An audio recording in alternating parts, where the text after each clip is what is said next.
Good morning, Tim. Good morning. Happy New Year. Thank you, and to you. Here comes Fred.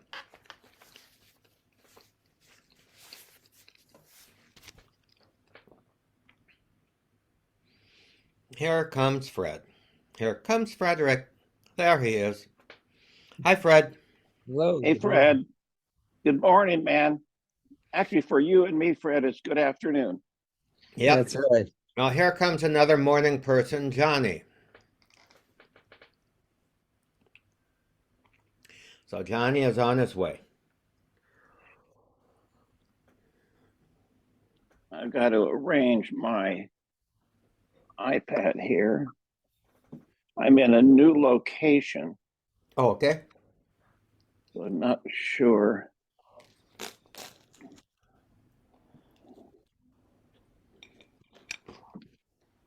That's too far away.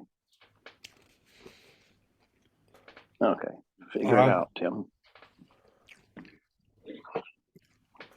The light, Yeah, the lamp behind you is yeah, a little too bit bright. Yeah, bright. let me turn it off. Turn it off. That's better. More natural. Yep.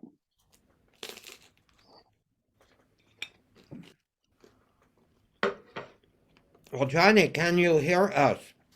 I can hear you. And we can hear you, but we don't see you. There you How's are. that? Hi, Johnny. Good. Hey, John. Happy Friday. Happy New Year. Early Happy New Year. Yes, yes. And here comes Frank. My goodness, the afternoon people are outnumbering the morning people now. Yeah. Well, I've had my soup and sandwich, and so I'm ready to go. Okay, well, I'm having my breakfast. Hello. Hey, Frank, Frank. how are you? Hi, Frank. Hello, Frank. Hi. It's lunchtime here, Tom. Mm-hmm. I'm breakfasting with some avocado toast. Oh, I love avocado toast. Mm-hmm. Oh, Homemade. geez. The avocados, I don't know. Hey, Sandra, I'm just wondering, I think our avocados are coming from maybe Florida this time of the year. I'm not sure. Mm.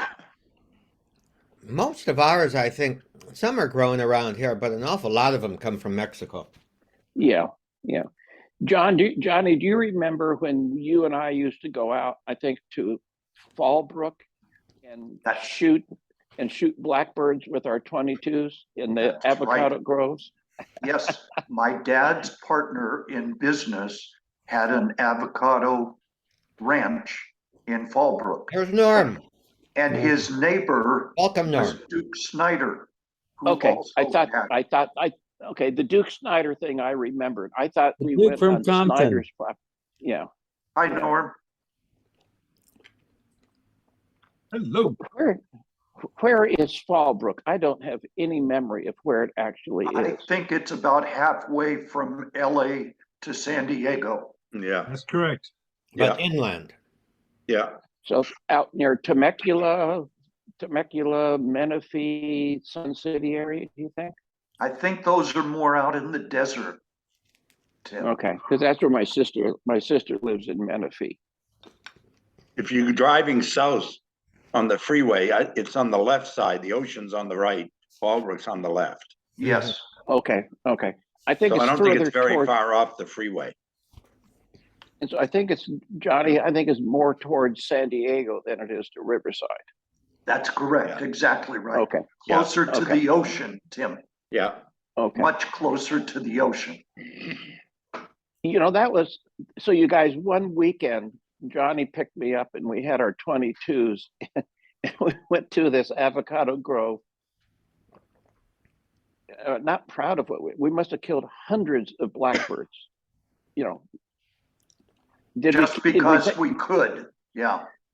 I don't know if you'd remember, Tim, but before we moved to Bellflower, we lived in Paramount, and my dad raised chickens and rabbits, and he would strip them out and we would eat them, and he would sell them at his place of employment.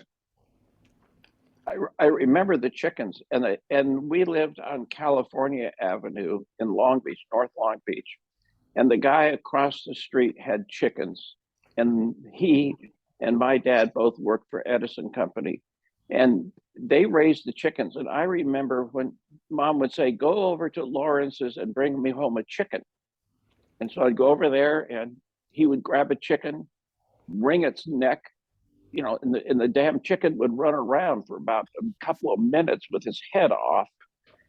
And then I'd have to pick it up and take it home, and Mom would stick it in hot water and take the feathers off. That was the grossest thing I'd ever seen. Back to nature, yep. Yeah, Well, but amazing. Yeah, The Irish, like everything, have a song that'll make you feel worse. If I was a blackbird and could whistle and sing, I'd follow the vessel my true love sails in. And in the top rigging, I'd there build my nest, and I'd flutter my wings over her lily white breast. Frank, you pull this stuff out of your ass every weekend.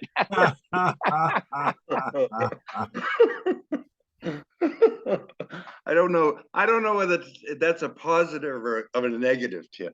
No, that's a compliment. That's a compliment. Does that mean Frank has a wise ass? That's true. But remember last Friday, Frank was talking about the Gaelic word for whiskey and that it really meant the water of life. Well, he sent me a long piece on it and I looked it up. And I thought that the Irish have the best attitude towards whiskey. It is the water of life. There's no doubt about it. Yeah. Here comes George Crook. Welcome back, Ladron. What does ladrone mean? Does that mean crook? Yeah. Robber, yeah. Okay. Well, There he is. yes. Hey, Hello, George. Hi, George. Welcome hi, back. hi. Norman, you look like a Monsignor.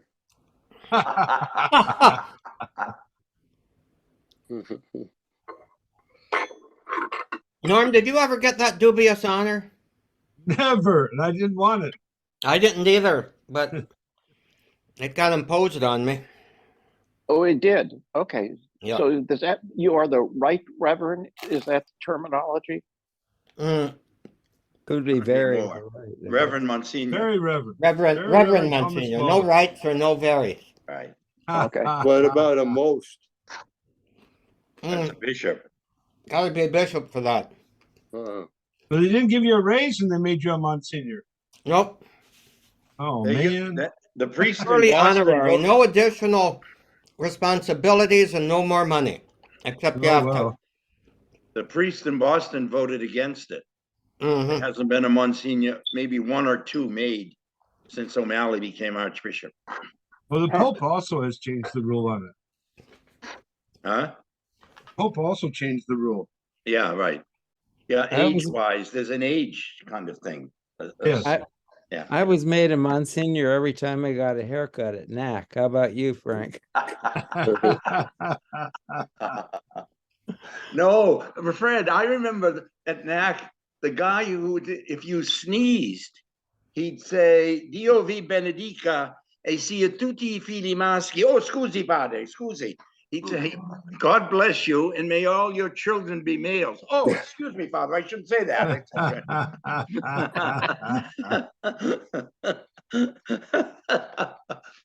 I forgot all about that. Sia tutti i figli maschi. I'm impressed you can remember it in Italian. I mean, that's, yeah. And so Remember George, that- how are you? Italian was a fun Barbara- language. I thought. It's Never what- really learned it, but I thought it What was a kind fun of language. language?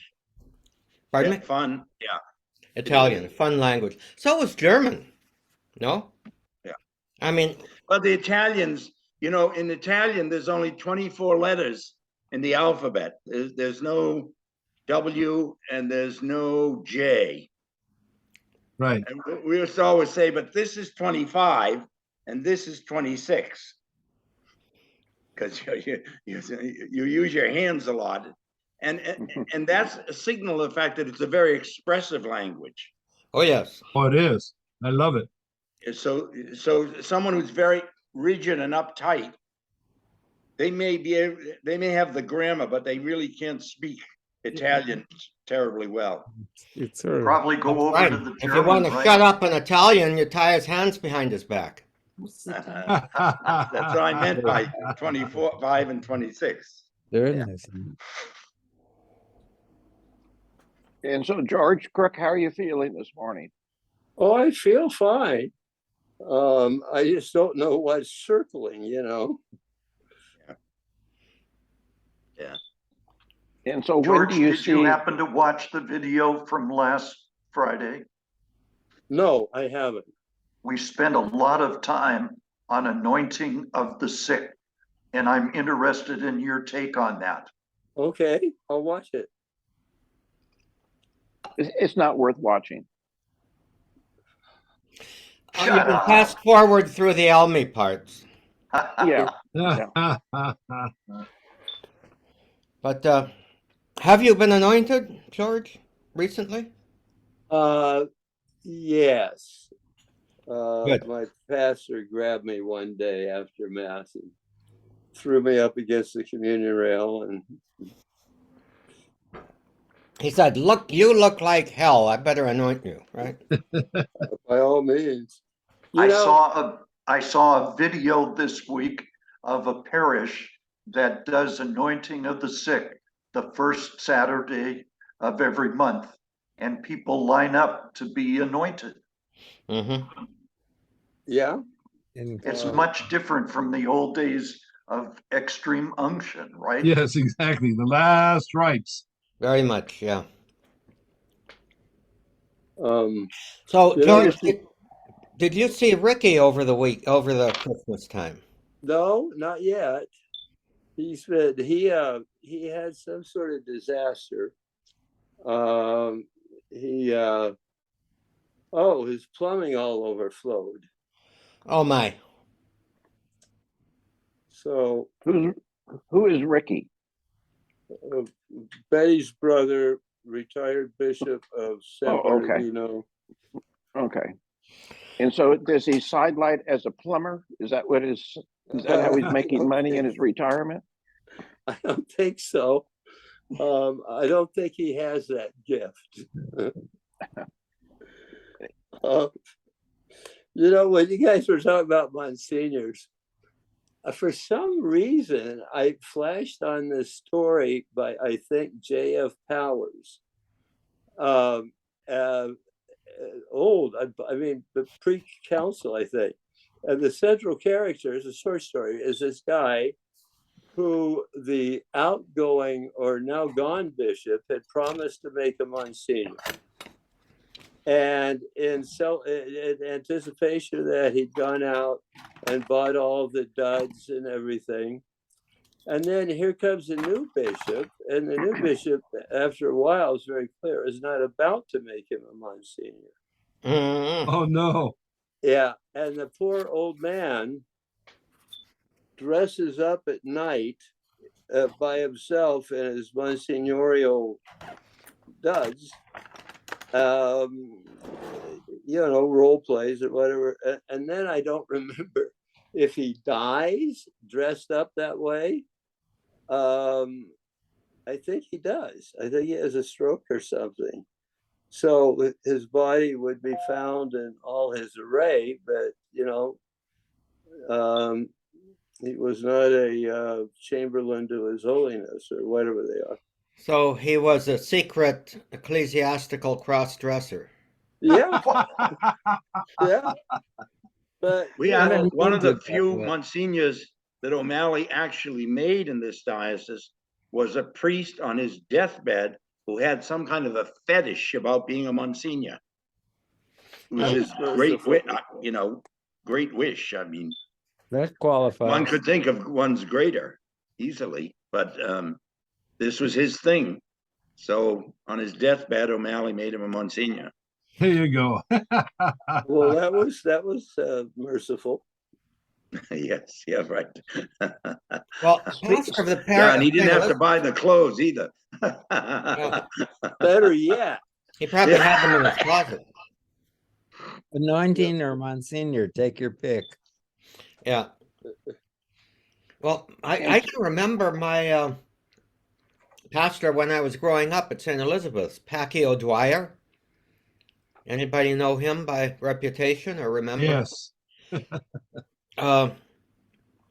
He once confided in me, and I think I was still in the seminary,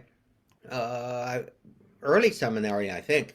But he says, Tommy, my boy, one of my greatest fears is that I will die without becoming a Monsignor. Oh my God. And Well, that's what happened to this guy in Boston. Yeah. yeah, but there's more to the story. Not too long after that, the church was vandalized and the tabernacle broken open and Blessed Sacrament strewn all over the place. And a week or so later, he gets a call from the Archbishop McIntyre to come to the chancellor. remember him? Anybody? Yeah, vaguely. And he was just so afraid that he would be called on the carpet for allowing that desecration to happen. And the call was to inform him that he was going to be made a Monsignor. Oh my God. That was his consolation. I guess so. Interesting value set. And when he wore a clerical suit, you know, and the clerical collar, he always had that little quarter inch of purple under the Right. collar. Right. Uh. We had a spiritual director in Rome named Monsignor Francis Gallus. Did you remember him, Fred? Sure. Yeah. From the Midwest? And he was kind of a humble, gentle man, That's etc. And I heard him one time saying that actually it's an insult. It means mons ignorantiae. Good for him. I missed that. Anyway, whatever. And so I've been reading some interesting things this week. I don't know how this stuff comes across my desk, but it was an interview on PBS, one of the PBS Friday night shows several months ago, where they interviewed this fellow who had finished a book on Pius XII during World War II. You know, and the book apparently came out as a result of the Vatican archives being opened up. You know, I guess they opened up and then they were closed down because of COVID. But then I think they've been open for 2 years. And the author of the book was being interviewed, and it was really a confusing interview to me. And so I've spent the morning kind of reading more about Pius. And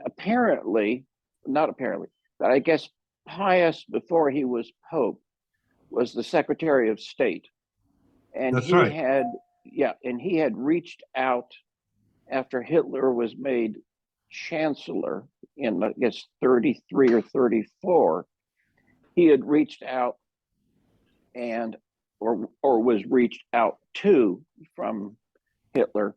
And it started a series of communications. And then this guy picks it up in 39-40 that Hitler had sent an envoy to Pius, and the envoy was a prince, you know, of the former royal family of Germany and Prussia, I suspect. And this envoy was also the grandson of Queen Victoria. And so he was probably Prussian aristocrat, and he was married to a relative of Mussolini. So And so this guy starts being the envoy between Hitler and Pius. And so the author's assertion is that to Pius, it looked as if Germany was going to completely rule all of Europe. They didn't conquer France until 40, but they had done the lowlands, and then they had this relationship with Mussolini, and that the Pius's primary concern was protecting the church's property, the churches throughout what I guess Pius was led to believe would be a Nazi-dominated Europe, and that all kinds of concessions were made to Hitler. And then after, and the question was, what is the truth behind Pius's support for saving Jews? I mean, I think that's the implicit theme. And it was only after the Allies had invaded Sicily, then Italy, and the war was turning, that there were much in the way of indications that Pius was concerned about the Jewish question. And so I went in and did some cursory reading this morning about the very different opinions that people have expressed in their writing about Pius's role during the war. On the one hand, you have like EWTN, you've got a number of, I guess I would call them kind of right-wing Catholic organizations who are saying that he saved thousands and thousands of Jews. And then you've got other groups who are saying, you know, he never wanted to put the church, the institutional church, at too much of a threat, so he kind of didn't deal head on with the whole idea of what was going on. Very confusing to me. Have any of you guys done anything?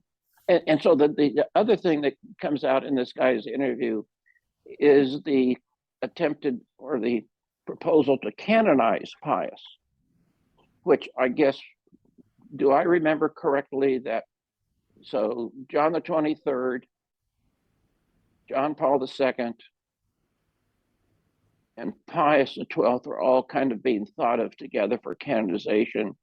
And they withdrew Pius's name from the deal and went ahead with John the 23rd and John Paul II. And the guy said that was probably because there was more information coming out from the study of these archives that kind of cast a shadow over Pius's reign. And I merely scratched the surface, and I really don't know if I care to know very much more about it. But do any of you guys done any reading or research or on what the truth is in terms of how Pius dealt with the Jewish question? No, I read the book you're talking about. It's called The Pope at War by David Kurtzler. That's the guy that was interviewed. Right. Yeah. Right. Yeah. And the book essentially doesn't speak directly. Kurtzler is Jewish, but he's a recognized Vaticanologist, if you will. He's a professor, I think, at Brown University in Providence, Rhode Island. And he's written a number of books. This is his latest one. And he doesn't head on deal with the Jewish question so much as he deals with Pius XII's relationship with Hitler and Mussolini. And he comes to kind of a conclusion that Pius was intimidated by both of them. And that influenced decisions that he made. Even though, on the other hand, it is true that he was very concerned. You know, like there's a book called The Lion of Munster, Cardinal, what's his name? Von Galen. Yeah. And, you know, how he is this brave man who spoke up against the Nazis. Well, he did, but only when they were imposing on the prerogatives of the Catholic Church. He was almost silent about the Jews. So it's very confusing in terms of what happened because there's all these different strains. One, for example, I think von Galen has been beatified, if not venerable. But if you read the book, there's nothing in there that says, and many of the priests in Germany didn't speak up. There was one priest who's not been beatified also, Monsignor, a deserved title here, von Lichtenberg, who spoke against Hitler for what he was doing to the Jews. And as an old man, he was sent to jail and died in jail. Okay. But they're few and far between in terms of people who spoke up. So there's the strain of what the German bishops did, what Pius's concern was about the Catholic Church in Germany and in Italy.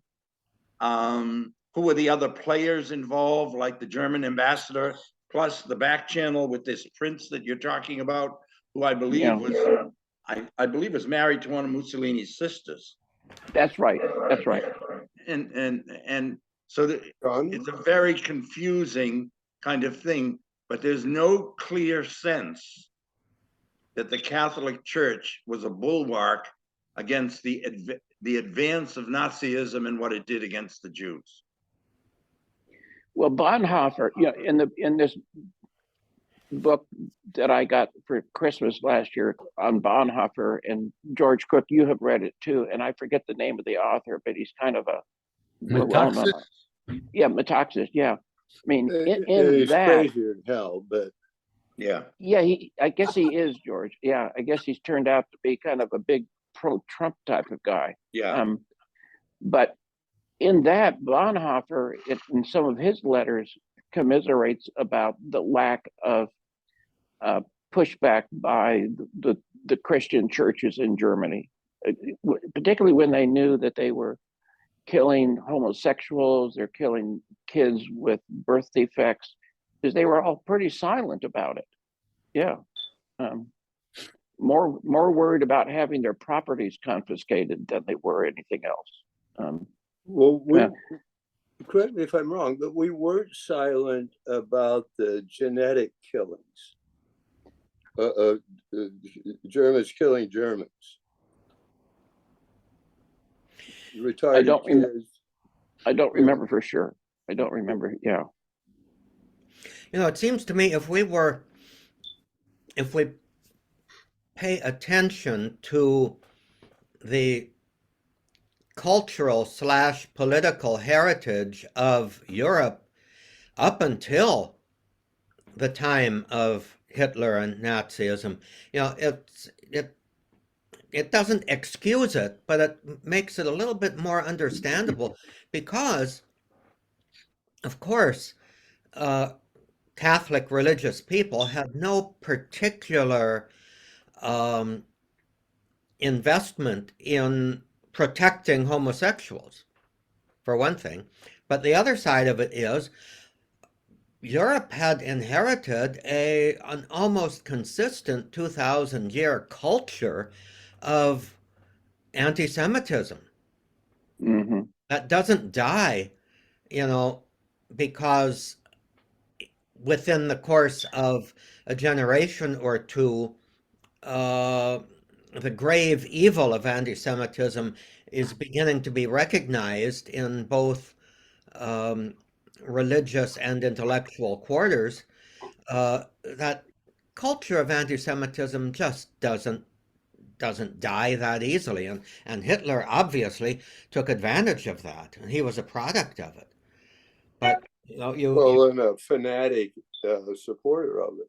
And fanatic supporter of it, and he said, to me, Hitler's mindset was, why don't we engage? We've been anti-Semitic all of this time. The Jews are a scourge on our superior European society. Why don't we implement what's the word?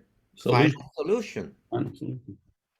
And Hitler, I think, was standing on a platform of we look at it now, obviously, very vile cultural history of anti-Semitism, in which, the Crusaders on their way to kill Muslims had no hesitancy um, killing Jews and taking their property and in their villages as spoils to support them in the Crusades. Well, it's not disappeared. I have vivid. I mean, we lived in Palm Beach County for 26 years, and most of my investment clients were very wealthy Jews. I mean, extremely wealthy Jews, and I found, and so at the beginning, I had never had. I don't think I'd ever had, except at the University of Georgia, there were a couple of Jewish professors, but I had never really had a lot of contact with authentic Jews. You know, and I'm not talking about people who were Jewish by birth and never went to temple or synagogue. But there were a couple of guys at Georgia that were very secular, you know, other than their last name and the fact that they said they were Jewish. But when it came to Florida, I was exposed to extremely wealthy Jews. Also, on the other hand, exposed to virulent anti-Semitism on the part of people in the private banks that I worked with, and that, well, we have to work with this. If you're in Palm Beach, where I worked for most of my time, you've got to have Jewish clients, but you don't have to like them, you know. And it was difficult for me because even though I grew up not knowing a Black person until Wiley Barnett, who was our dormitorian when we were freshmen at Queen of Angels, or knowing any Jews, I just found these Jews that I worked with delightful, educated, sophisticated, warm, and everything. But then when I would go home or go to the country club or go to the beach club, you know, you hear this shit coming out of people's mouths about, you know, well, we can't let a Jew into our country club. You know, no, the world comes to an end. And I never could quite understand why upper class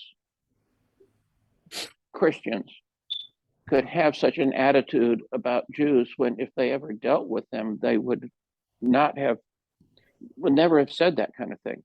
Tim, I'm curious, were those same people you're describing also biased against the Blacks? Were they racists in that regard? Probably. I found that Yeah. in a club up at where my dad's cabin was. So we had a club up there, and I never knew anything about racism until Ned and Obregon were going to go into the club. They wouldn't let them in. Are you kidding me? Where was the club? In Crestline or someplace? Yeah. Club San Moritz up in Crestline. We had a cabin up there. And I was taking my friends over there, and they wouldn't let them in. Holy shit. Jeez. And so, Ned, were you aware of that? Sure. Yeah, when you're when you experience that kind of stuff, you sometimes perhaps imagine subtle racism, but other than that, yeah, of course, there's a rejection that is irrational and particularly hurtful because it's a person who doesn't feel any different, but is made to feel different by that kind of treatment.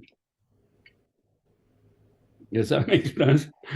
Yeah, it just blew my mind because I'd never ever experienced that. My parents never had any sense of that, you know. But when we went to that club and they rejected, I said, "My God, that's crazy! I never heard of such a thing, rejecting people."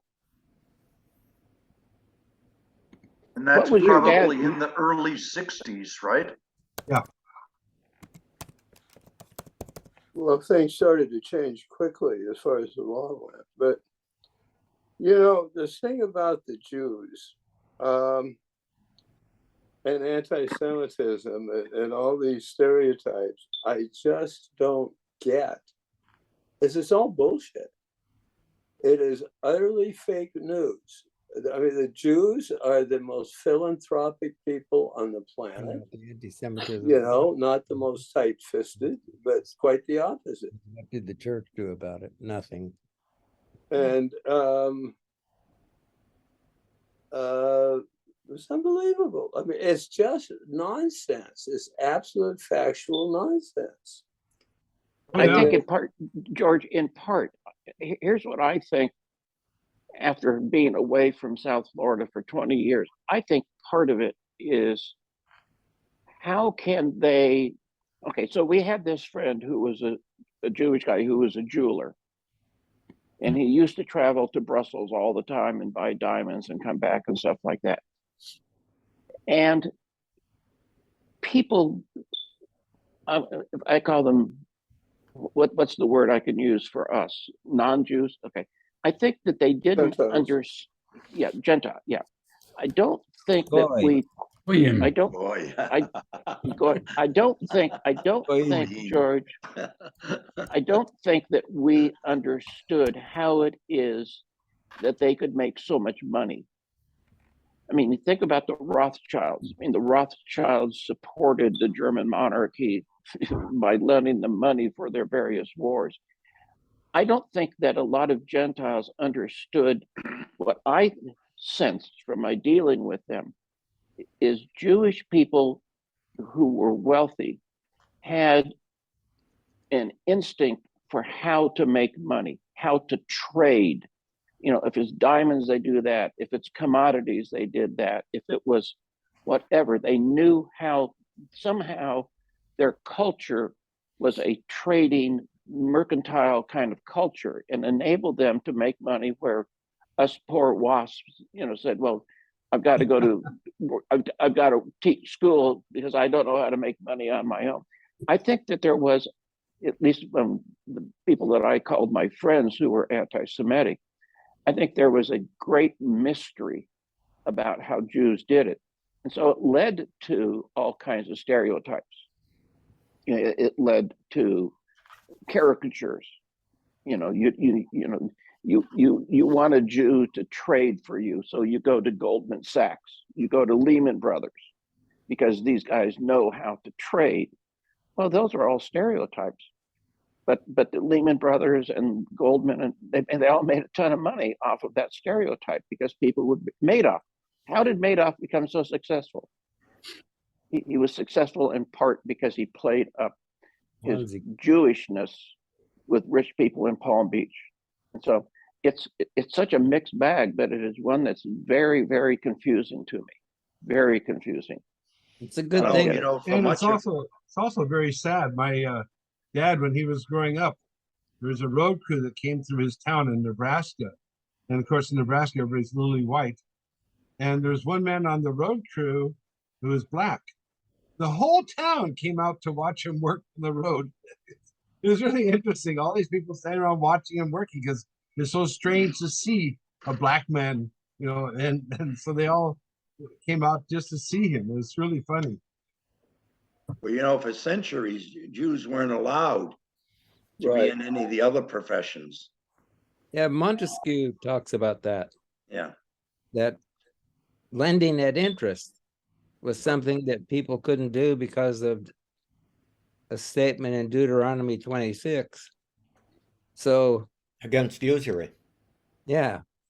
So and practically any lending was usury. Mhm. So they let the Jews in the ghettos do that. And then they got blamed for becoming the bankers of the world. Yeah. Yeah. Well, look at, is it Shakespeare's Merchant of Venice? Is it Yeah. Shylock the lender? Yeah. Yes, that's true. I And so always remember Anthony, the guy who bumped into the rabbi on his way home. He goes home and looks in the mirror and says, "In sooth, I know not why I am so sad." There should be more non-Christians or Christians like that. yeah. Yeah. Well, you know, part of it also is there's an ethos in this country that's not friendly to outsiders. And Jews and Catholics were considered outsiders. Mhm. They were. You know, 152 evangelical ministers led by Trump's favorite minister, Norman Vincent Peale, in 1960 issued a statement opposing President Kennedy becoming president of the United States. But of course, it was on a principle, and the principle was the Catholic teaching is incompatible with American constitutional thinking. So we have innately built into our, first of all, we have this notion that somehow we're a Christian nation, but a certain kind of Christian. And there's an exclusion barrier. So for example, people say, well, my parents came to America in 1929. They weren't welcomed, they were allowed. Because when they got up the next morning, went and looked for a job, the newspaper said no Irish need apply. Yep. So it's this, there's an ethos in terms of our country, I think, that says that it's a certain sense of white Christian America, which is the roots of Christian nationalism today, and also that it excludes. Even though people from everywhere have come in here, they were allowed in. They weren't always welcomed in. And On the other side of things, Frank, yeah, there was great pushback from the Vatican regarding what they regarded, concerning what they regarded as the heresy of Americanism. right. And so, there was great suspicion of the Catholic Church in the Right, right, United right. States Right. on the part of the Vatican too. So, Vatican also. So we were, we were sort of pushed in two different directions. There, Norman Vincent Peale could very well quote Leo XIII, I think, in saying, "See, the Catholic Church opposes American values," and it waited till John Courtney. Well, actually, what I think it waited for was when American money started pouring into the Vatican. they began to change their tune of suspicion against Americans. Overgeneralization, maybe, I don't know. Well, I Cardinal think some of Gilbert that's true, but for example, in Boston, it's interesting. One of the signers, the 152 signers, was Dr. Harold John Okengay, who was the minister of the Park Street Church in Boston, which is, a very, very prominent Protestant church in Boston, if there is such a thing now. And in that church was kind of a symbol of anti-Catholicism, because in 1834, Lyman Beecher, who was Harriet Beecher Stowe's father and was a notorious anti-Catholic, gave 3 sermons on August 11th, the third of which was given at Park Street Church, which was an anti-Catholic screed. And it lit the match, because on the next day, a mob burned down the Ursuline convent in Boston. And that is, it's very symbolic, for example, of what's kind of into the DNA in this country in terms of Catholicism, even conceding what you're saying, Tom, about Americanism and the fight among the American bishops themselves. The John Ireland faction was, Catholicism can flourish in America, versus the McQuaid, Bishop McQuaid of Rochester, who said, no, we ought to stay as Roman as we can become, because we'll never be accepted in this country. And McQuaid of Ireland. Huh? Bishop McQuaid in Ireland was somewhat the same way. Right, exactly. Well, Corrigan of New York and McQuaid of Rochester were kind of the leaders of one faction, and John Ireland of Minneapolis, St. Paul was the leader of the other faction. And so there were all of these things kind of came together that fed in. But I still think that kind of there, as much as all of us have benefited from living in this country, and people have done well because it offered all sorts of possibilities that weren't available in their own countries. There's still this certain sense of that you're not, unless you're white Anglo-Saxon Protestant, as these ministers would say, you're not really completely in sync with the tenets of American constitutionalism. And so I think that's reflected in partially how we treat the Jews, but also how Catholics were treated, especially in the earlier years, well, in the last century. But don't you think that today Catholics, do you think that Catholics are still, well, it seems to me that Catholics have given up their desire for a unique identity. I mean, we grew up, and I grew up in Long Beach. I mean, if you went to the local Catholic school, if you went to the church, everyone in your neighborhood knew that, because I remember being told, and there was a YMCA just down the block from me on California, could not join the YMCA, could not join. And so it seemed to me that when I was growing up in the 50s, that we made a conscious effort to be separate, to try and maintain some sense of uniqueness. Not that I knew why we were doing it, but other than the fact that the nuns said that you can't go to the Y. But I don't know that that's happening anymore. I mean, being Catholic, I just don't know that it means much to anybody else anymore. I don't know. Well, I think the question of the day kind of could be, is Catholicism more influenced by Americanism than Americanism is influenced by Catholicism? That is the question. Yeah. Mm-hmm. Tim, What do you? Tim, you said you were confused about it because you saw warmth and brightness and sophistication, etc., with the Jews that you dealt with. I have always been confused by it. And when I started dating Darlene, she's forever been into psychology. And she recommended a book by Gordon Allport.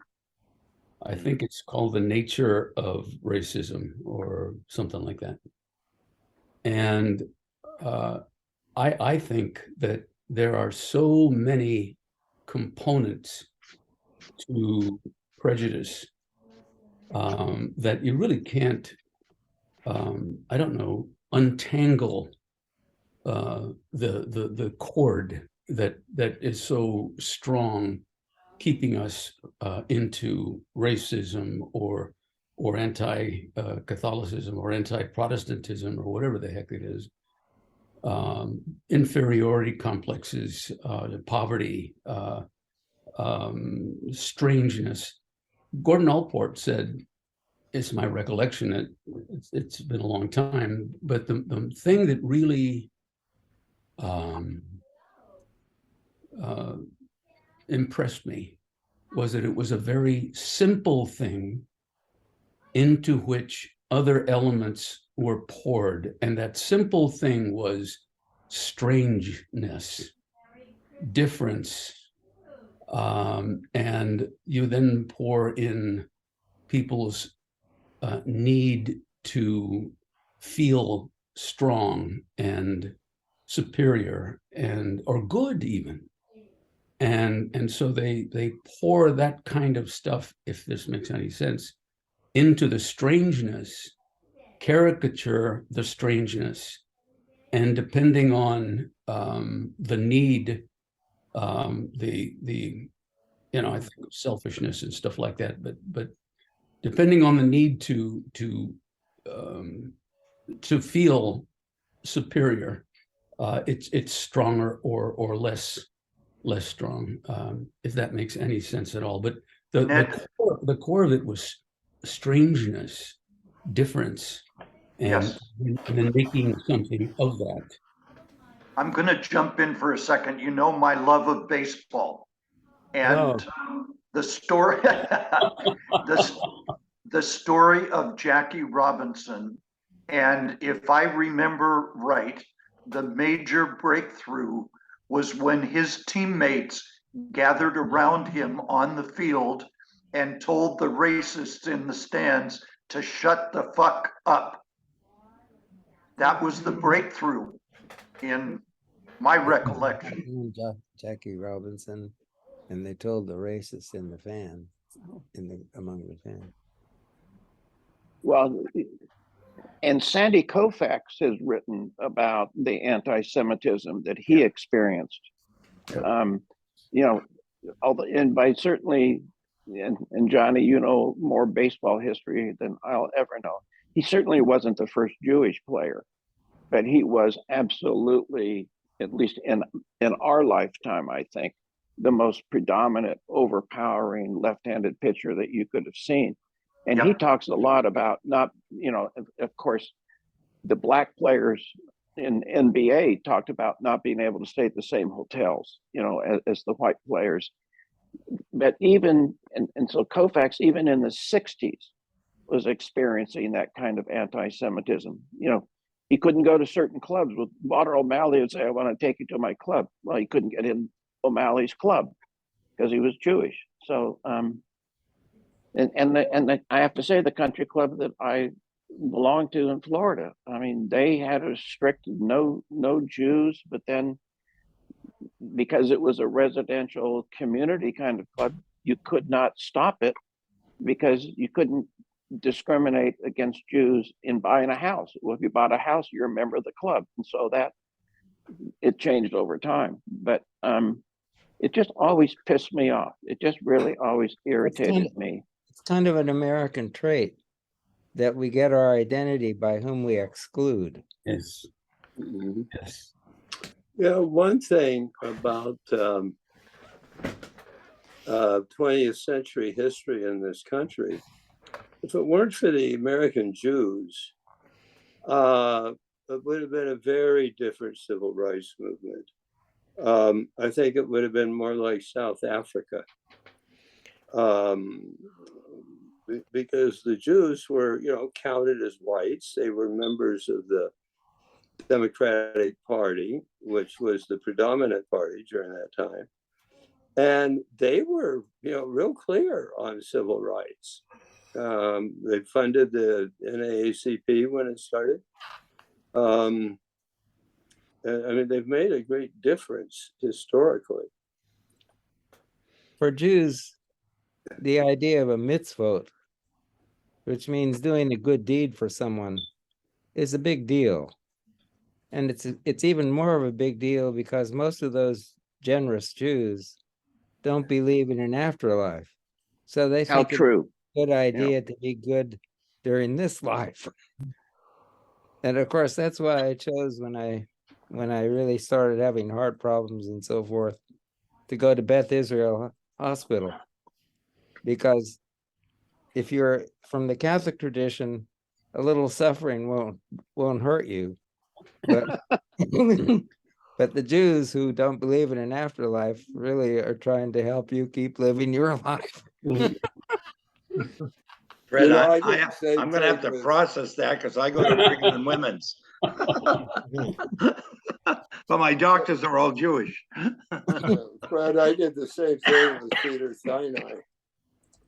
The Pena stuff, though, is very powerful. I remember I went to South Africa to do some retreats, and I walked into a bathroom, and all of a sudden everybody was yelling at me. I said, "It's a men's bathroom." "No, this is a black men's bathroom. You're not allowed in here." And so they chased me out. It was just interesting that had that kind of prejudice, you know. And it was interesting to get into Soweto, which is the black part of town. I'd just be snuck in. They'd sneak me in there. And it was just really interesting that they had that kind of attitude that people are inferior. There's I think that with the story that I was telling, I don't think that people thought that the wealthy Jews of Palm Beach were inferior. I don't, and that probably was true in South Africa or in the American South with blacks. You know, I don't think that that the idea of inferiority came through, because the Jews that I'm talking about were the ones that had the mansions, you know, on the beach in Palm Beach. I Power. think what it was resentment. Yes. I don't think that a single person that I am referring to cared at all whether or not Jews went to temple versus to the corner Presbyterian church. I don't think it was ever the theology of Jews that was the issue. I mean, and maybe I'm not right in that statement. I just think it was, you know, they're slimy, they're greasy, not physically greasy, but their business practices, you know, are, I don't understand that kind of. And so it was, I don't think that I'm thinking of one guy in particular in my club who was the most virulent anti-Semite. I don't think he ever thought that they were inferior. Well, they were inferior. Socially, they should be inferior. But given that he was such a materialistic oriented guy, I think he just resented the hell out of the fact of how rich they were. You know, I don't know. well, that's I'll never sort it out. I won't sort it out in my lifetime. I know you I won't. just You said. know, it's Oh, go. Excuse me, Norm. Go ahead. well, Please. at some time during World War II, FDR said, and I don't remember to whom, it might have been to Joe Kennedy. It doesn't matter. He said, well, you know, this is a Protestant country, and the Jews and the Catholics are here at sufferance. Exact words. Right. And it was Roosevelt. We allowed them in. We didn't welcome them. Yeah, and Roosevelt did rather well by the Jewish voters in this country. You know, I'm talking about majorities of Jewish neighborhoods, 80, 90%. Yeah. Northeast. Yeah. Of course, they did well by him. You know, they did. I didn't become a Catholic Christian until in the 7th grade. I was loved into it by the sister who taught our crazy class of 45 utterly nuts kids. And she was the most loving, caring person that I'd met on the other side of the school desk in all my life. I started off in the Beverly Hills schools. Wow. And in the Beverly Hills schools, a lot of my best friends were Jewish. Okay. And the neat thing about Jews, one characteristic I kind of love about them is that you ask them a question, and instead of giving you an answer, they ask you a question back. So I was giving a talk one time to a group of people who were, one of my colleagues was a follower of Leo Strauss. And so whenever they had the meetings that he ran, a lot of the Straussians from the Boston area came to it. And I in a talk that was a tribute to this person named Ernest Fortin, I said, I happened to say during the talk that although he was not Jewish, when I asked him, what do you think is the purpose of a Catholic university? instead of giving me an answer, he asked me a question. And all the Jews in the audience laughed. And but the answer was a lovely one. He said, well, wouldn't it be community? Mhm. And so, So Frank, that's a Fred, let me ask you this, lovely- Fred. Is this Straussian Society a huge group? I mean, do you fill Fenway Stadium? I mean, is it a, Not that big, you know, but oh, he taught for many years at the University of Chicago and had a great multitude of brilliant Jewish students who went on to follow him more or less in their teaching. And then their students became Straussian and so forth and so on. So it's a sizable and kind of influential group in political science. okay.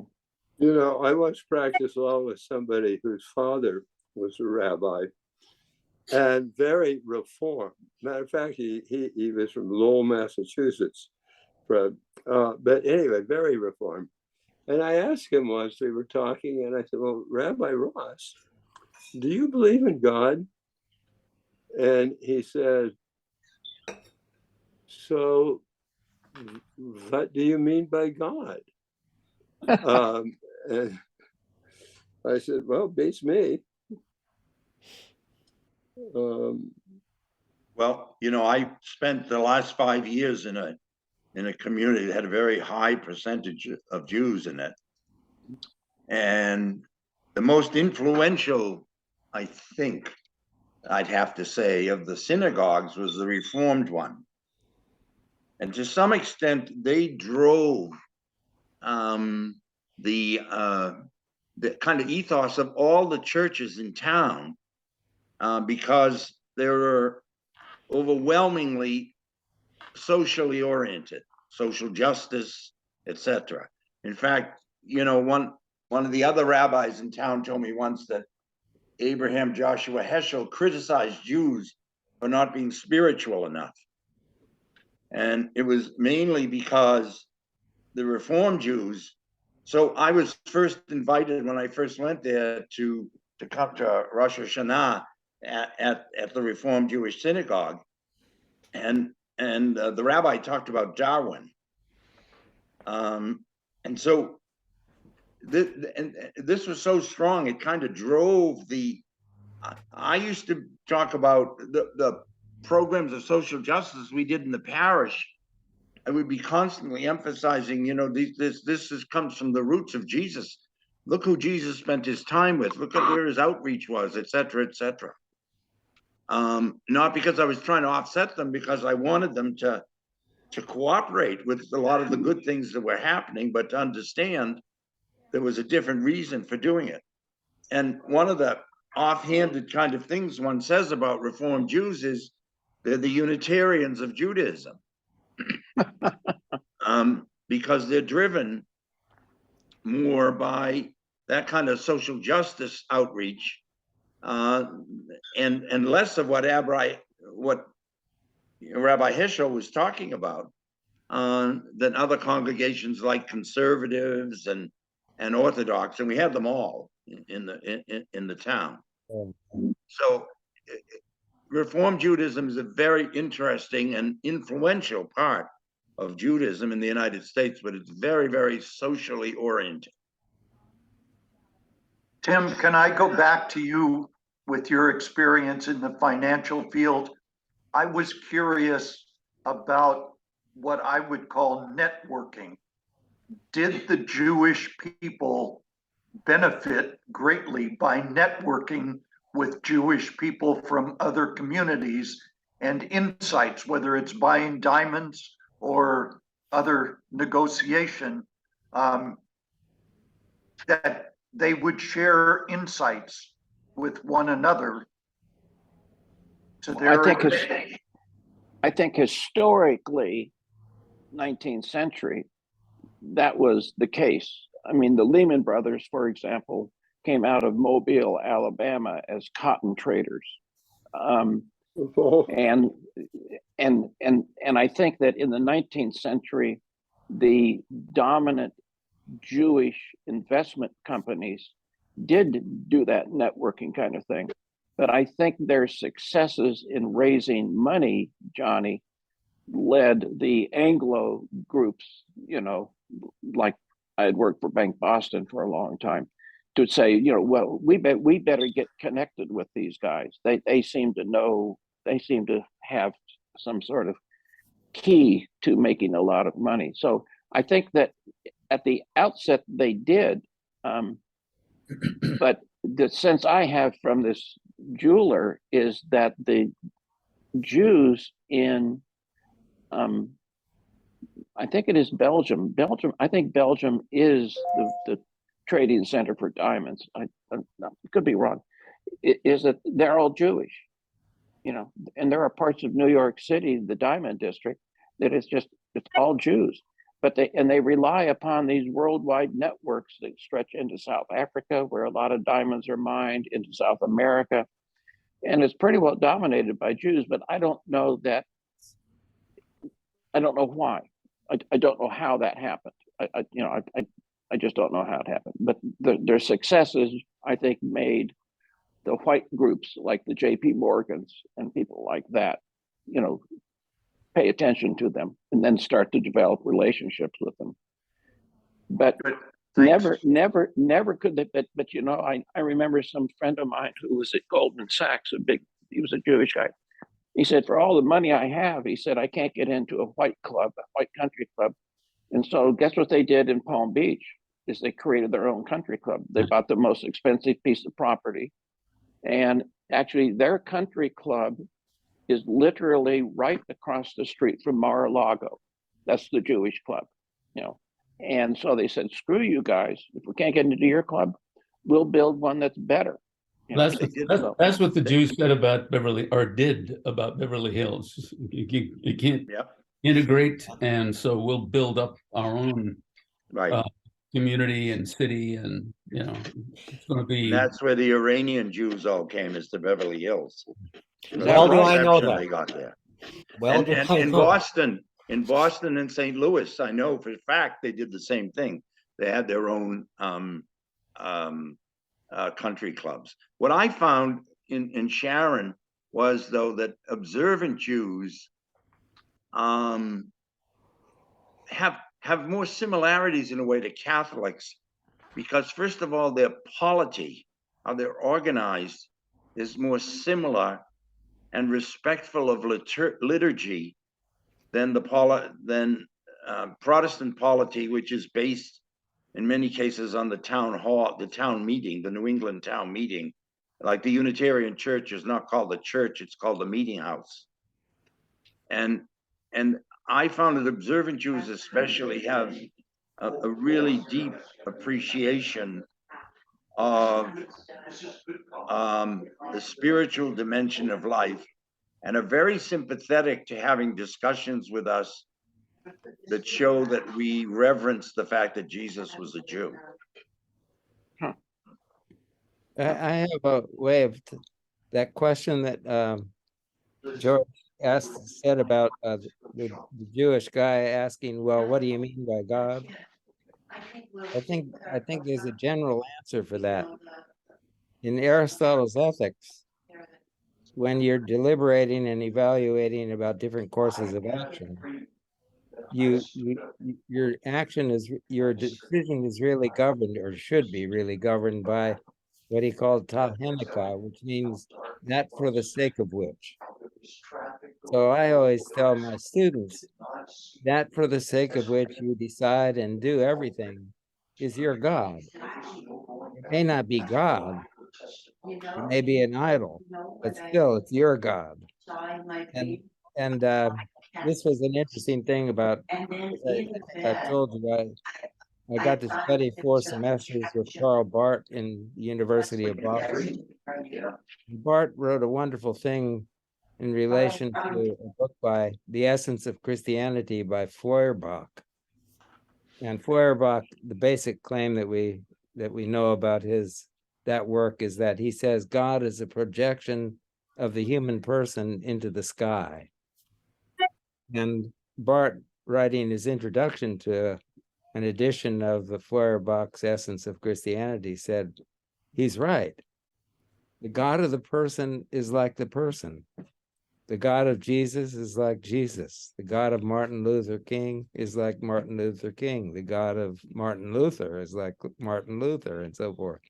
So there's something about that, I think. And it has to do with that for the sake of which you decide and do everything you decide and do. So that's what I would have told that rabbi. And I would have asked, I would have asked him then, so what is it for the sake of which you choose and do everything you do? Good exchange of question. And he Yeah. might, if he were sharp, he'd just say, back at you. I could tell him. Yeah, right. I could tell him what I wish it would be, or what I hope it is. Let's put it Yeah. that way. Can I ask a question? Are any of you familiar with Matthew Kelly and Dynamic Catholic? No. Well, but No. A little bit. A little bit. I know a whole bunch of Catholic churches are Yeah. pushing him and buying stacks of books to Right. distribute to them.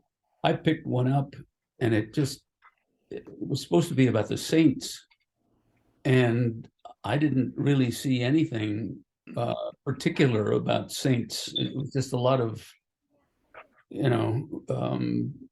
cheerleading going on.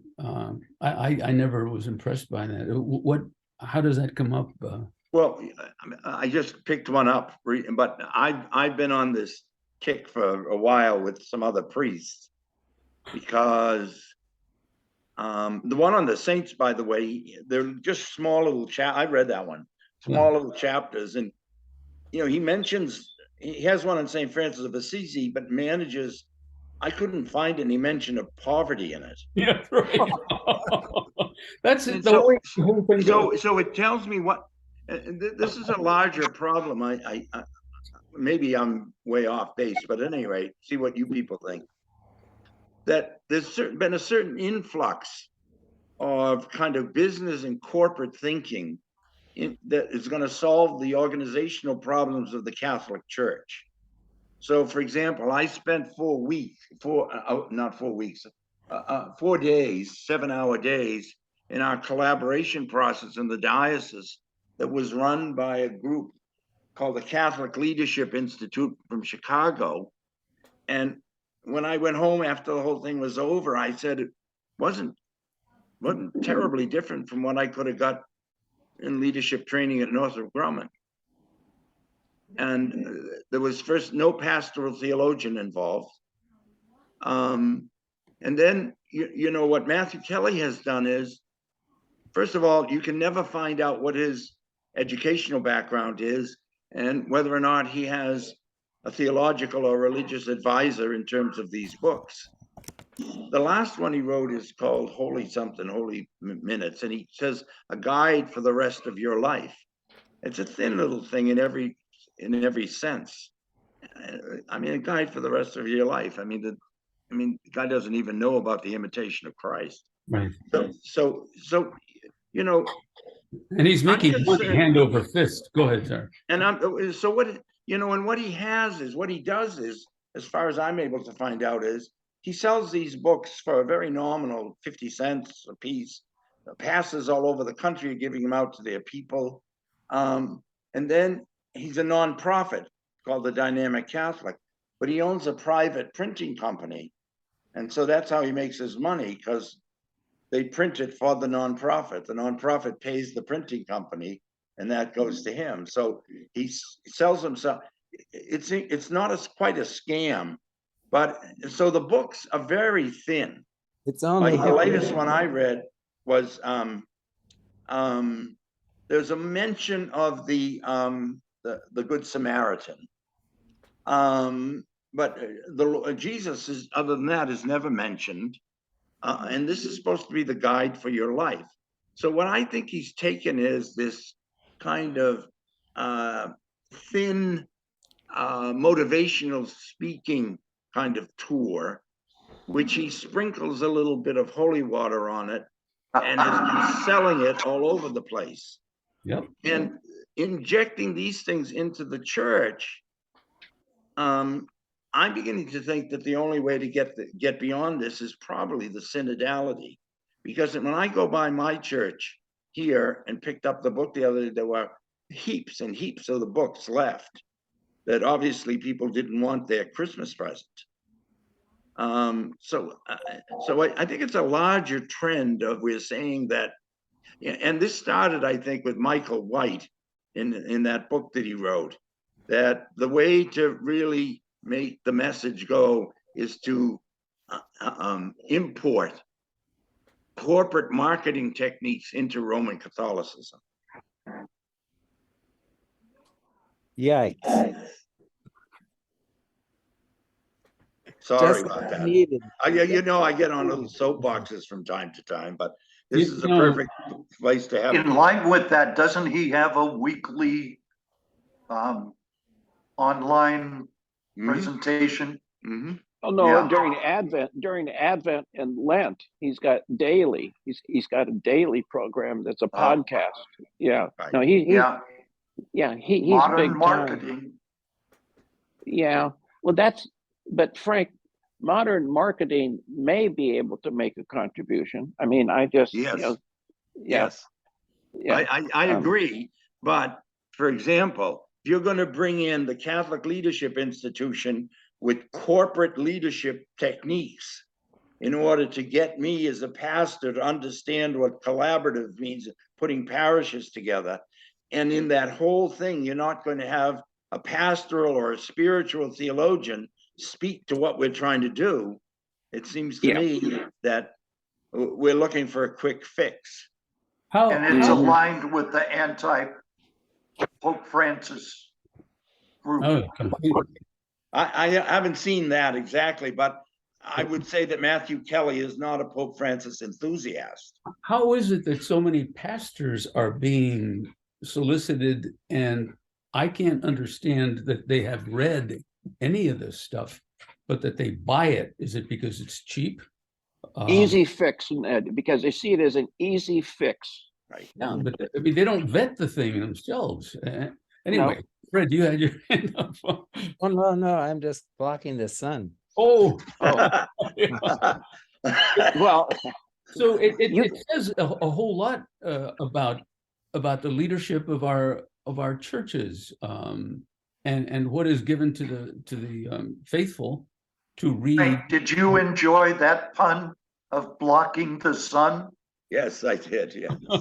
Yes. I'm not sure how if Fred meant it that way, but given that it's Fred, he might very well have. You're giving it back to me as a pun. This is a punishing group.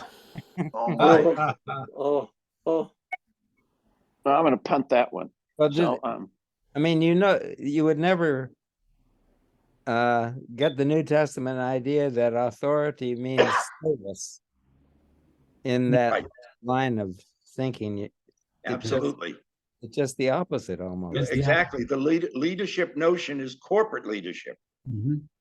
with power. And so, and also, I think some priests are stung by the fact that our religious education over the last 20 or 30 years is generally thought to have been a failure.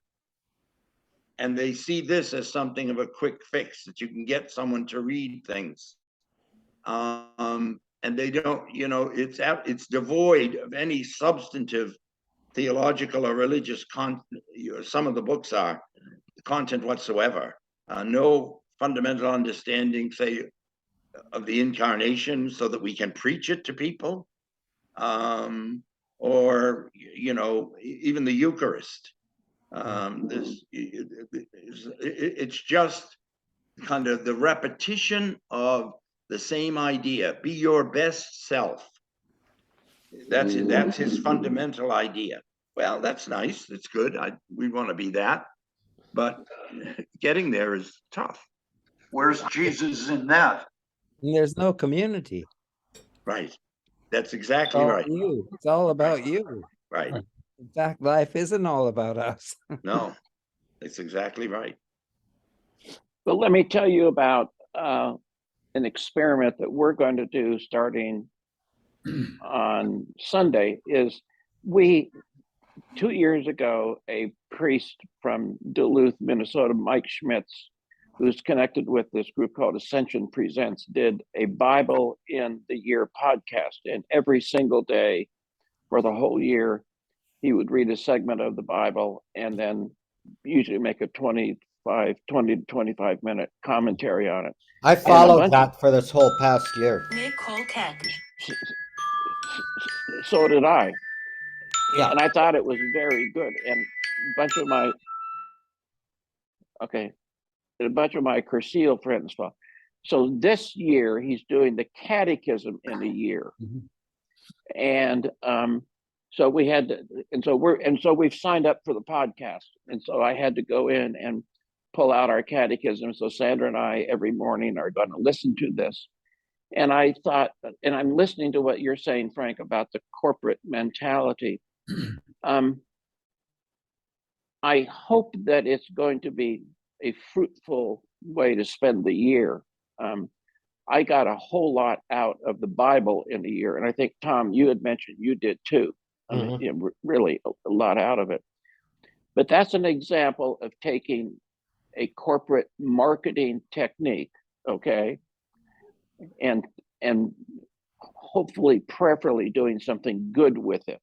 I mean, I remember a couple of years ago when we had not a Bible study, but a catechism study at the church that was not, the priest did not participate, but some lay guy did. And we started going through the catechism. And so it was kind of like a 20 questions, you know, what do you want to know? Well, let's find it, you know. And it was really disjointed, but it was interesting to see how the catechism was structured and arranged, that there's probably not a question that you could ask that was not dealt with in some manner. And so it's going to be an experiment. Tom, are you going to do the catechism in a year? I don't know. I have kind of mixed feelings. I'd sort of like to. I enjoyed well, first of all, I enjoyed Schmitz's reading, his style. Yeah. And I enjoyed his commentary, although I think he's coming from a little bit more of a biblical literalist stance than I would be fully comfortable with. But he didn't carry that to the extreme of, this is God's word, you better believe it, or else, but rather that, you know, we need to be careful to try to discover the heart of God in the history of the people of Israel leading up to Christ, and how Christ, you know, logically or inevitably really followed from that, and how Christ was contained in that. I could buy most of that, but what I really loved is how he dealt with the really difficult, violent stuff in the Old Testament of hey, this is testimony that we are broken. We are broken. God does the best God can with a broken people, and God won't let go of us. That was Thank God. that was the message that came through to me, which I really appreciated, that deep dive into the Old Testament in ways that, you know, I had never done in all of my 80 years. And that's exactly my sentiment. And so Sunday, Christmas Day, we watched Bishop Barron's Sunday homily, and he really kind of made the link from Mike Schmitz to the today. And so Barron's theme was that, how can you not love a baby? You know, how can you just not go gaga over a baby? And he was saying, probably in your family get-togethers over Christmas, there's a baby, and everyone does that. And he said, think about what God did. He sent the patriarchs, he sent the prophets, he sent all of these people, and we paid no attention to them. You know, we were still broken people. And so what did he do? He said, well, I'm going to send a baby. You know, and I thought that was the neatest, for me at least, it was a beautiful kind of segue to the miracle of the incarnation, is that, okay, I've tried everything with you folks, you know. Yeah, I've sent Isaiah, I've sent Elijah, I've sent Moses, I've sent Abraham, and you still pay no attention. So I'm going to send you a baby, you know. And then the king tried to kill him. Yeah. Like, Immediately. what did we learn? Yeah. And so we're going to try it. I'll let you guys know next Friday. We will have listened to 4 or 5 of them. I'll let you know what, you know, how it's going, because it's free. It comes to you every day. If you sign up for the podcast, you don't have to go searching for it. What catechism are So- you using, Tim? I'm sorry. What catechism are they using? I don't. Oh, that's a good question. The Catechism of the Catholic I- Church, the official one. One that Ratzinger more or less. Yeah, Yeah, the official it's on the Vatican website. It's Cardinal on, Law got it going. yeah. Yeah. Who did? You can set a theme, like Tom, you mentioned about the violence and how he dealt with that and that. But you can set a theme that way, as long as you're mindful of the fact that in the Old Testament, Ezekiel said, even if you are that kind of a crappy person, I'll give you a new heart. I'll put my spirit within you. I will be your God and you will be my people. Yeah. 30. And so you know, what happens many times, I think, is people get a thematic in their mind about that that people really need forgiveness because they're really a bad lot. When in fact, that's not the whole story, either in the Old Testament or in the New. Right. And so I'd be a little leery also, not leery, I'd just be guarded in terms of the catechism. Because quite frankly, Tim, there is no book that can tell you everything you need to know about God. Oh, I know that. Oh, no. Yeah. There is no set of rules that can and if you're not studying it within that kind of context, then I think you're going to lose something. It's distorted. Point well made. Yeah. Good point. I I mean, like the discussion we I- had, Go like the ahead. discussion we had 3 weeks ago about God's dual nature, you know, that Fred wrote extensively about, you know, the human nature, the divine nature. And so watching The Chosen, season 3, we're watching it on Sunday nights, is that there's so many things that come up when, you know, so the last segment was he went to Capernaum, was preaching in the synagogue, and they were trying, and he said, you know, I am he, and they were going to go throw him off the cliff, you know, and so it's like, okay, did Jesus, the human being, know what to do, or was it Jesus, the divine God, that knew what was going to happen there? So that's not in the catechism. The catechism is not going to answer that question. That's for sure. Yeah. But anyways, it's just kind of something to do. But I think one of the things that, you know, the catechism can be taken as the answer to questions. I suspect Schmitz's stance will probably be this is an invitation to explore deeper. I think so. I agree with you. Which is the way he also handled the Bible. Now, I have a caveat on the other side. Ascension Press, Steubenville Franciscan University, Bishop Barron, who else? stuff that there Go is no some further. good stuff in there. They are well financed in ways that seem to be a little bit murky. And I just Whoa, can't don't help tell but me that. and I just can't help but think that, there is well, Matthew Kelly too, that there is a master control, pointing sort of to the Napa Institute type people and the Koch brothers and the Mhm. uh, Mhm. you know, Tim Bush types and all of that. I suspect that their tentacles are reaching into supporting Word on Fire. I don't see how Word on Fire can do it Mhm. just from what would be the visible money that would seem to come from rather outlandish membership cost. But I just have that uncomfortable feeling that some of the stuff that we can admire is, hey, there is some pretty good stuff here, but I just wonder if they're not being controlled by something a little bit under the surface that we want to say, hey, wait a minute about.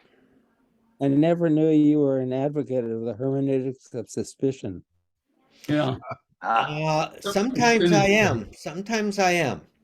Oh, And good. and if you're going to talk about hermeneutics of suspicion and conspiracy theories and all of that, I still think that Oh, no, uh, I wouldn't put those together. Go well, ahead. maybe not, but uh, and Well, I probably know not you're really. not But back I'm still thinking, oh, what's his name? The disheveled guy that was a friend of Trump. Um, Man, Steve Bannon. Bannon. yeah, Yeah. Steve Bannon. You know, he's being a little too quiet, but I think he's a very, very powerful person with that anti-Francis, uh, Christian nationalist, et cetera, type of movement. And when they're too quiet, we haven't heard much from Vigano lately either. Oh, keep your it's fingers amazing. crossed. Yeah. Yeah. But I still think when they're too quiet, my hermeneutic says is something going wrong, is something happening, something going on that uh, they're putting a lot of effort into being sure that we don't know about, and that's Okay, that's Tom, frightening. I let think me you're ask you this. absolutely, I agree completely with that, Tom. I mean, I have moments when I say, well, should I be so skeptical of Steubenville and Bishop Barron and places like that? Is there something wrong with me? Am I actually out of the mainstream of Catholicism? And then I say, well, no, I don't think so. I think that there is, for example, you will not hear from any of these people the most radical of things that Pope Francis says, even if you hear anything from them Yeah, about what Pope Francis says. yeah. And You that can damn seems with to me faint is the praise. basis. Mhm. That's the basis for beginning to wonder, so the same thing, for instance, I read the local seminary from Boston every Sunday, and you virtually never see anything about Pope Francis. You see Benedict and John Paul II, but nothing about Pope Francis. So is the very man himself indicative of a kind of message that is that they have trouble coping with? In other words, does he want to take us to B, and they're still reluctant to leave A? Mhm. Would you apply So that I think you're right on, Tom. I agree completely with But wait, what you're saying. would you guys apply that to Bishop Barron as well as these other wackos? Yes, I would. I would too, and I don't want to fault him too much, From that same right. uh, because he definitely represents a certain mainstream of Catholic faith. Right, But right. Bishop Barron. but and he's, you know, he will certainly admire the heroes of the poverty and social justice movement and all that kind of thing. But I just, part of me is saying go where the money is. Well, but you could say that about any prominent figure in the church. You can. Well, And you'd be more my than view- 50% right. my view of Barron is, you know, there is a question I wondered myself about how he's put together this, what in essence, Word and Fire is a successful religious corporation. But my view of him is more based on the fact that I think to some extent he's kind of an incorrigible fence sitter. Aha. I mean, let's not go one way or the other. Let's just sort of mainstream it, middle of the road. Yes, Yeah. yes. But, you know, I think he invites. But I mean, that He, doesn't he may say sit that- on the that fence, there's- but he's inviting everybody, including those that might be left of the fence, to come over to the right. You know, one of the telling things about Barron, never once have I ever heard him mention Cardinal Bernardine. His hero was Cardinal George. The only hero Yeah. of his life was Cardinal George. Well, Never has that's he mentioned under whom Bernardine. he served. Pardon? Actually, he was very close also to Andrew Greeley, which is interesting That's as a interesting. young man. Wow, Yeah. that is interesting. So I find that the fence sitting thing is that doesn't exclude the possibility that there are moments and insights that he has that are extremely valuable, Yeah, yeah. but that as a pattern of approaching reality and preaching and leadership in the church, he's more comfortable making both sides feel happy. Yeah. Okay, so I'm going to ask this question because we've got several priests here, and you guys had a whole lot more. You paid a lot more attention to these questions than I did, given when I dropped out. How does a layman? What are the things that a layman should be looking for with Barron? Because I have dozens of friends that are faithful to him every single week, you know, and they. I'm one of them. Okay, so Yeah. what? No, I have what- too. Okay, so I'm curious okay, so I understand skepticism, Frank, and I understand skepticism, Fred and Tommy, but what are some things that I personally need to look for that would make me begin to doubt or question his message? Help me out on that.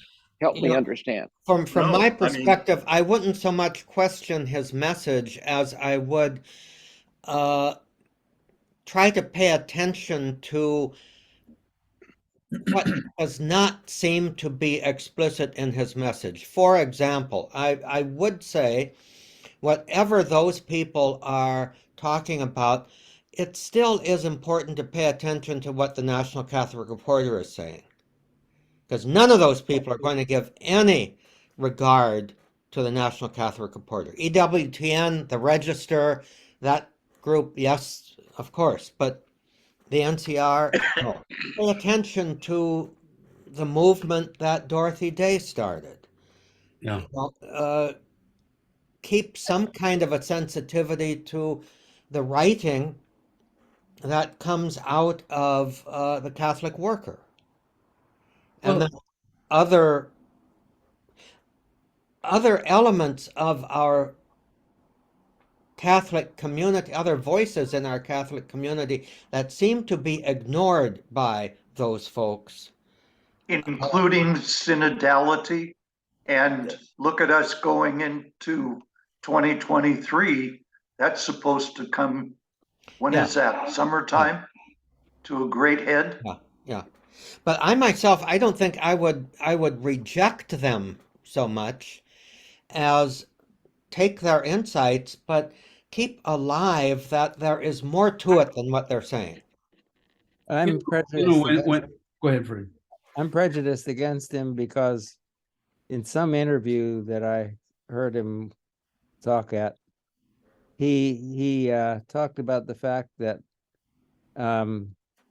in effect, I thought what he was saying is the two influences at the council were ressourcement, going back to the pre-scholastic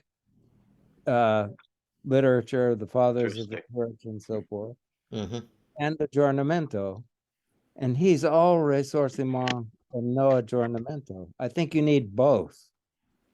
And that's what gets me, Yeah. makes me less interested in him than I might otherwise be. Well, what are you guys saying that these are good people with good minds, doing the best they can to evangelize authentically, but that because of practicalities, they're conceding stuff they shouldn't. They're accepting influence that they shouldn't. That maybe the more authentic St. Francis type guys are believable, because I thought, Tim, you were going to ask another question, and it's always in my mind, who do you pick to be your interpreters of the world with Jesus as the center? I mean, Barron has a whole program on Dorothy Day. He mentions Cesar Chavez in many ways. I saw or witnessed a mass where he spoke in Spanish, and it was fairly fluent. All Mexican or Latinos at the mass. And I was very impressed with that. The guy is very bright. Oh, no doubt about it. I'm not putting him down. I'm just saying why I'm not particularly interested in him. Yeah, Right, yeah. and I think that's the question. Tim, your question is, am I telling you what you should think about Barron? No, not by any means. I'm saying that this is my view of him, and it's subject to challenge or to anything else. I simply say that, in the spirit of synodality, the spirit rests in you as much as it rests in me. And Yeah. you have to sit and say, well, there isn't any one of us less than the Savior who can't be questioned. Well, ultimately, But I got the impression is that if you question the corporateness of Word on Fire or Ascension Presents, that and I apparently misunderstood you. I thought that you thought that would insinuate itself into an improper message. yeah. It's that- not, I would, it's you know, I not would say, improper. I wouldn't call it improper, but I would say that it skews in one direction rather than in the other. And yeah, I'm not making And a so, judgment Tim- as to whether or not the other is bad, bad, bad. I'm just making the judgment about that from my point of view, the one is the one that I prefer to embrace and to see.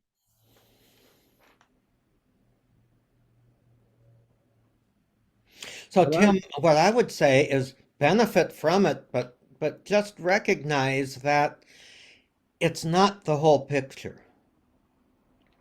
I think that's the best way to put it. And that it might be an invitation to pay attention to and to explore some of the things that are not being said. Okay, so help me out. Like what? Where do I go for that? Okay, so give me an idea or two as to where does someone like me, and a lot of people are like me, not sophisticated in these things the way you guys are. Where do I go? You Where do I go hear that? on every Friday afternoon for you from 1 to 3. There is a place to go where there is a forum of just all kinds of, I think, very authentic Catholic spirituality, whether we are the group that we've got now, plus the ones who are absent today. You know, we've got a pretty well-rounded crowd here of the holy dozen who you know, what's our 2 hours conversation about if it's not exploring diverse perspectives? Yeah, it's not a matter of singing in unison. Yeah, The richness of it is the ways we differ from each other yeah, and are helped by each other's differences. That's what I feel. yeah. I- And it may yeah, be the but- most but- important 2 words in our vocabulary might be yes, but. Yes, but Yes, but It seems to me too, the presumption is, and it's not just the presumption, but I think it's borne out in how we act towards each other.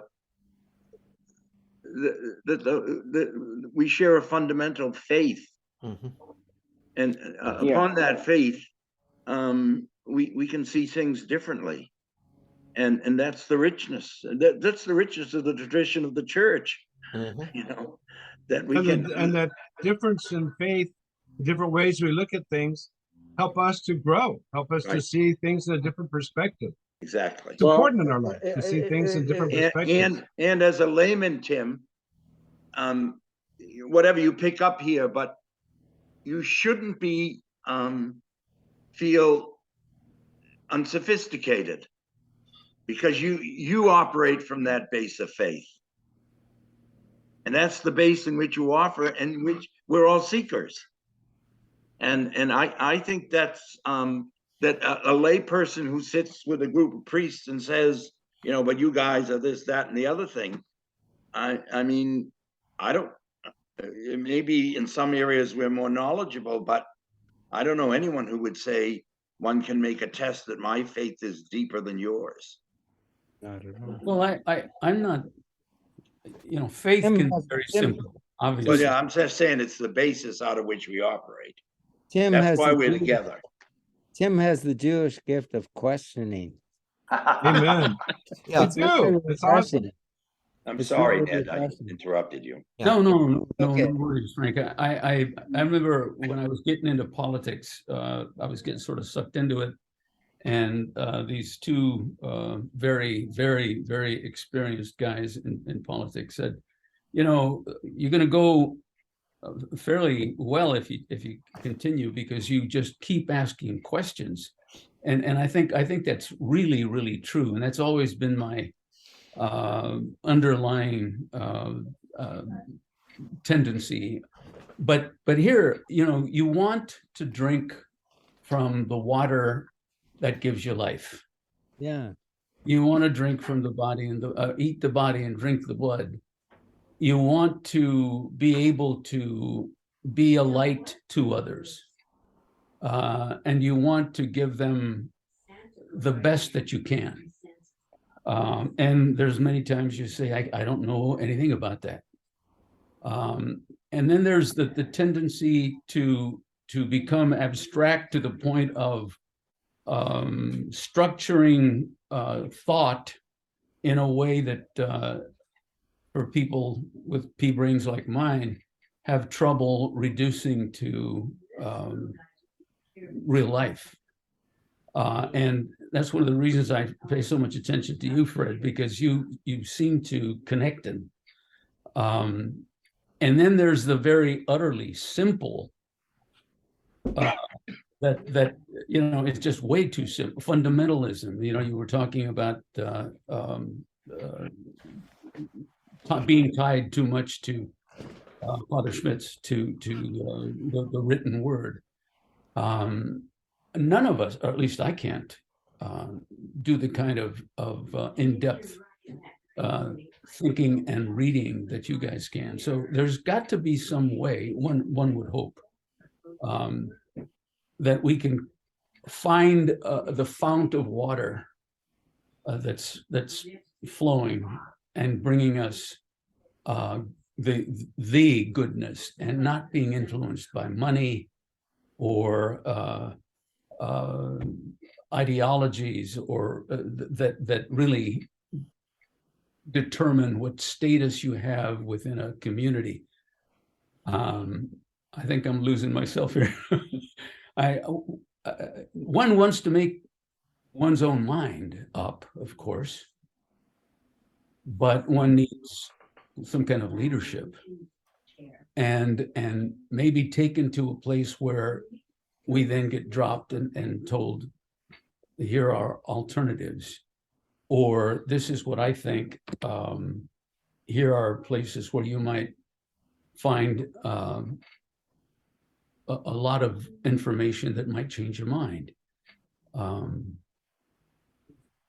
You know, at 80 years old, we don't have much time. I don't have much time to, maybe none. Damn right you don't. To know where to go and follow. When I found out that Bishop Barron is very tied into what is it, EW? Yeah. What is Wait, it? is he? Have you? No, found no, that no, out? Ned, I don't think so. I don't hope think so you're either. wrong on that. I hope you're wrong. I don't think I'm wrong. But there's concern about the Napa Institute and Tim Bush. Yeah, And Barron would never stand up, as most of us would say, that Tim Bush, you're full of shit. And How Napa do you know Institute that? that's and right. Napa Institute, you don't welcome questions. He's spoken at their conventions frequently, and Well, but what has he said? sort of middle of the road stuff. Well, I would suspect. I mean, don't misunderstand me. Tim Bush and this guy Raymond Arroyo, the great defender of torture during the Iraq War. I mean, I have no use for them at all. But I just, Tom would be very interested if you could, like, say, Barron concurs with Arroyo here. Because I suspect you can't. And this is sort of a, I mean, I think you see Barron, who knows what you think, but I mean, I don't mean to be unfair, but I think you see Barron as just simply too conservative for your taste. Okay, but that doesn't make him a puppet. Well, you didn't say that. A influenced person by some guys that I think are pretty bad actors in the church. I agree. You know, is Barron too conservative for my taste? I'm not so sure. I personally really like a lot of what he says, and and I think he's an important voice. But I have, again, there is this little bit of suspicion behind, more than a little bit, of, okay, how is he being supported? Where is the money coming from? And what influence may that money have? It would be easy to get a financial statement if he's got a nonprofit. Oh, hell, corporation. financial statements, you can hide just about anything you want. Well, Is that true. right, Tim? Absolutely. A Absolutely. master of suspicion. Yeah. I mean, let me ask you What's this. Trump's tax returns going to reveal, except that he's a greedy bastard? And That's maybe not a just revelation. You know, An interesting I mean- thing is that my cousin was in the seminary with him. He's a priest in Nebraska right now. He says, Barron is very, very intelligent. Problem is he knows it. Yeah. Ah. Yeah. Well, But he so do- sometimes gets a little, the French that he drops into some of his talks and just keeps on going, and I think needs to allow people to understand. Well, but how would you know? How would you not know if you're very intelligent? Oh, good question. Well, Norm, I want to go back to you because I'm remembering the stories of Pope Francis when he was in the Jesuit seminary and after he was first ordained, he had to be knocked down to his knees and go off to Germany and discover Mary, the undoer of knots. And I think that's a whole different person from what people saw in the seminary of That's him. for sure. That's for sure. Yeah, we just had a retreat, and he was the basis of our retreat, and it was just beautiful to see his own conversion points. We all need that. I mean, there's been times in my life that have been conversion points. Times when I've stopped to look at it and see, where am I going, and why am I going that way, and how do I need to change direction in my life? And I think we all need that. So well, we I have, think so that Bishop Barron, for example, obviously he's very intelligent, but I don't see in his preaching or presentations this kind of superiority. I think he speaks well Mhm. in language that a large audience understands. Mhm. I do And so too. I don't think, maybe he shed that knowledge. So that's not the basis of which I'm standoffish about him. I'm just seeing that I wish we had a bishop or a couple of bishops in this country who would be leaders, who would stand out and say, this is where we ought to go, or this is not right, or this is the fundamental understanding of Catholicism that ought to be shared by everyone in the country. We got And one. I'm not sure we're getting that. We got one, I think, with that's our hard. San Diego Cardinal. If Yeah, what I read is that's all right. correct, if what I read is correct, that's one of the ways that Bergoglio got to be Pope, because he spoke an awful lot to cardinals beforehand. He was already being very seriously considered. Right. He talked about the church inverting itself into itself and just talking to itself and not just going out to the peripheries. Who is there out there? I mean, is the guy in San Francisco, San Diego, that way? Supich, sometimes he's a little too far. No, Supich is, in my view, not the guy we're looking for No. at all. So let me ask you guys a question. Before we meet again, probably Benedict will die. Yeah. Apparently, and we had talked months ago about Francis's declining health, and would he even consider resigning? And I think Daly said something like, it would be inconceivable you could have two ex-popes at the same time. So did you guys think there's a chance that if Benedict dies, that it may get Francis seriously considering about resigning? I think so. No, I don't either. I hope not. No more than he is now. I mean, he's dropped a number of hints that he will, if his health and his energy level do not permit him to actively fulfill the role that the Bishop of Rome has and the Petrine ministry has. But he's given no indication that he is even close to that.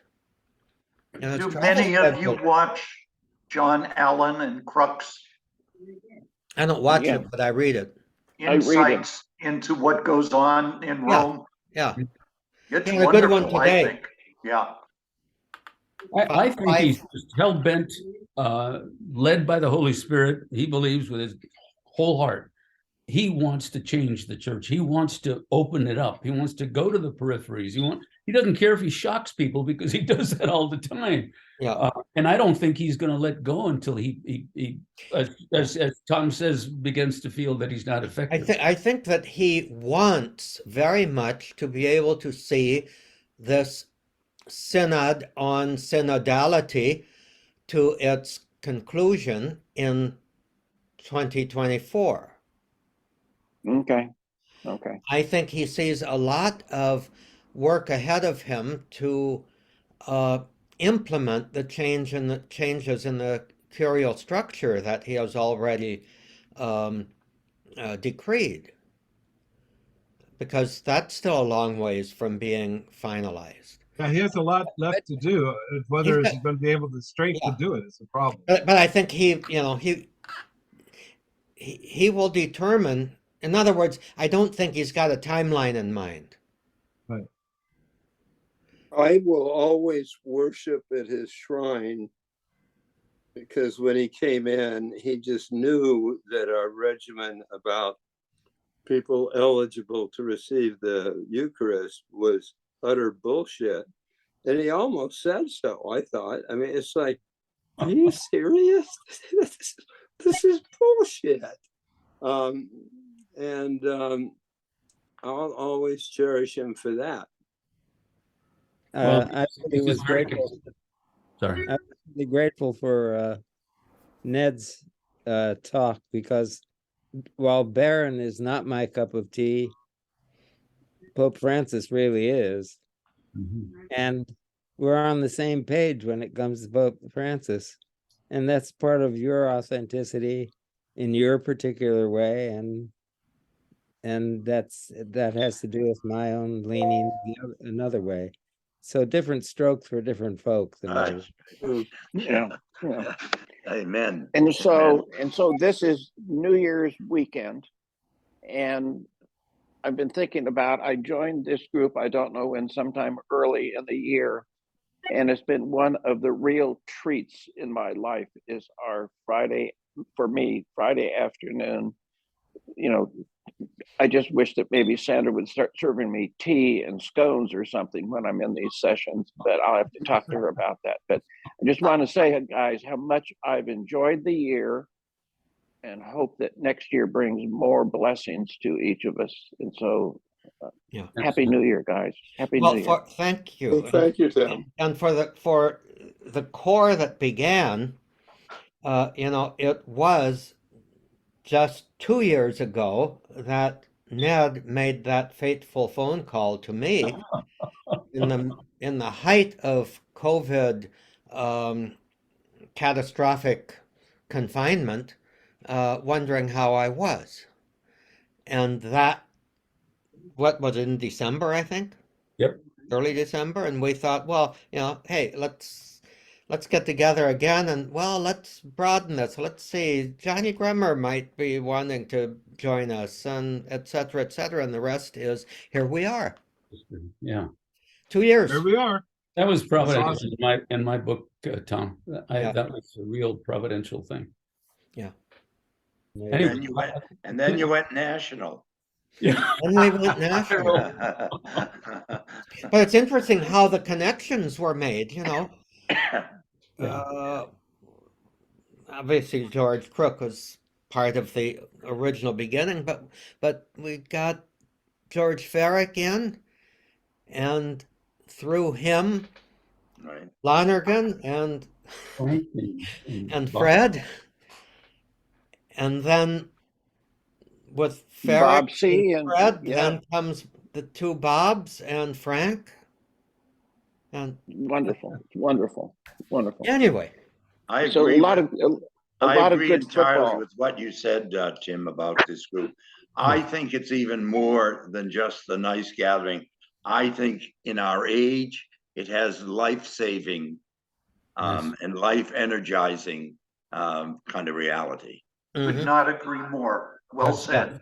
Absolutely. yes. And when Ned was talking about the water of life, I will admit my thoughts, Frank, went to the Gaelic word for whiskey.